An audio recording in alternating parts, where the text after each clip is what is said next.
Kandi chimwe type chengoma Jawe ni chimwe chingoma Ayo kudex Iyo pandakazi itavetutiwa Zitanchi budadi kitanchi kwiza makata Azinasi Bango bakuzoye ukayuka Papapapapari riu Aikona kuyeuka babu Chinge wanaiwa Usaye uke babu shamwaru Chinge wanaiwa Aikona kuyeuka babu Chinge wanaiwa Usaye uke babu shamwaru Chinge wanaiwa Iwe Vazhinji varipopa kukuseka Kutiza unoita uzokwita Asi uchinge wazokwita Bakoriyeriye uchayeuka Andisi birita asi mashoko anda kuudza Aya anovaka Usaise zvitanda munzeve Vura nzeve uterere Aikona kuyeuka babo chinge wanaiwa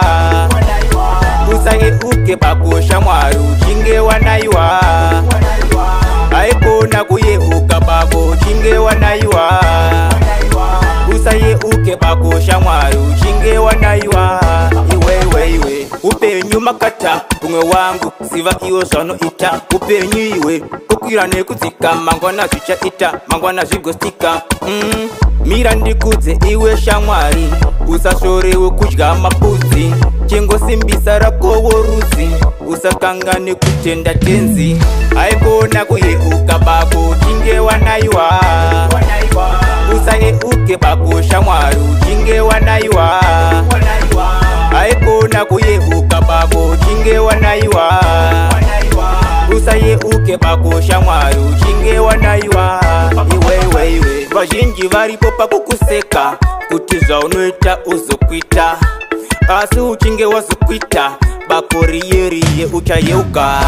Andisi birita asi mashoko anda kuudza Aya anovaka Usaise zvitanda munzeve Vura nzeve iyo pandakazi itavetutiwa Zitanchi budadi kitanchi kwiza makata Azinasi Vamwe vakuzoye ukayeuka Papapapapari riu Aikona kuyeuka babo chinge wanaiwa Usayeuke babo shamwaru chinge wanaiwa Aikona kuyeuka babo chinge wanaiwa Usayeuke babo shamwaru chinge wanaiwa Iwe Aikona kuyeuka babo chinge wanaiwa Usayeuke babo shamwaru chinge wanaiwa Aikona kuyeuka babo chinge wanaiwa Usayeuke babo shamwaru